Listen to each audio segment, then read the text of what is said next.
standing here with Coach Venables, laid back there, trying to hide a little bit from us. Coach, now you can talk about these great players that signed a few weeks ago.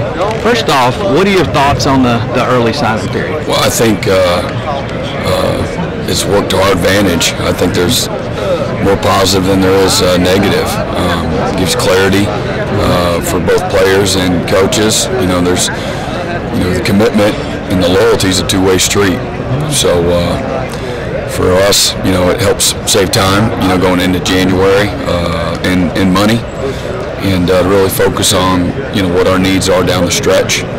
And for the young men, it helps them just move on to that next stage, whether it's an all-star game or getting ready to get their dorm room right, all those types of things. So I think there's tremendous advantage to having it, and again, really making the colleges, holding the coaches and their colleges responsible, because I think we've become very poor examples for what leadership should look like, and where kids are getting their scholarships pulled, and kids have been committed for a very long time, and then coaches are doing a very poor job of reciprocating the commitment and things of that nature when they get somebody better, and just very, very poor leadership. So I think it's gives us again an opportunity to really clean up a lot of the messiness that's been there, and I think it gives kids a real understanding and coaches a real understanding both, whether or not there's a true commitment taking place. Big need this year obviously was defensive line. You probably it'd be hard to be more pleased than the guys you've already signed with Xavier and KJ, and then the Maskell just as well, Darnell and Belt.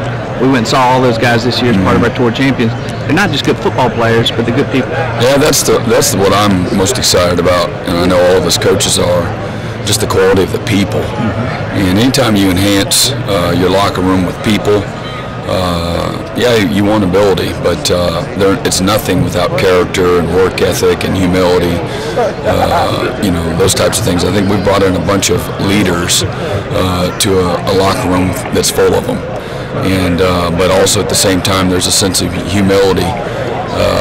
They were very attracted to our players as much as anything. That's what ultimately helped us land a number of them, was because of our players. That's our best asset that we have, and they've been incredible. Our own players have been incredible as examples of humility, character, work ethic, keeping the main thing, high academics. I think we just set another record. We're very transparent in recruiting, so we don't make promises. You're going to go to class, we're going to hold you accountable, and they still chose us, and so that's when you know that you're bringing in the right type of people. Dabo does things a little bit different than a lot of schools, where commitment means commitment. If guys commit to Clemson, he doesn't want to see them taking visits other places. It's cost some recruits in the past.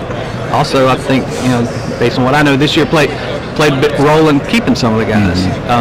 How do you feel about that philosophy? No, I think it's a terrific philosophy, and I think it helps us as coaches stay in our lane, one, and tries to prevent us from being, having a quick trigger and making some of those decisions. You better know that you know when we make decisions on who we want, who we're going to go after, and then what commitments we're taking. There's a very strong understanding is, we're in it for the long haul, and so I love it. Last question for you. Obviously, that was kind of like the first signing day. You still got one more. What are the needs you'd like to fill down the stretch? Obviously, you guys are pretty close to a full class, but what else would you like to add in February? Well, I think that there's some obvious needs in our secondary in particular.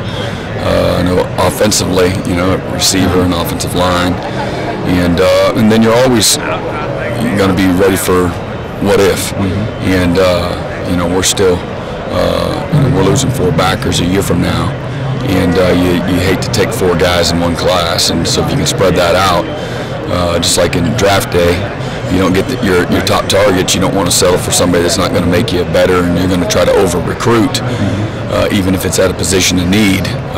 You save and try to get the best player available. It's going to make your team better. And so always keeping those options open, as well. But, the numbers are very, very thin, and they are what they are. So we'll see how this all plays out over the next few weeks. Thank you.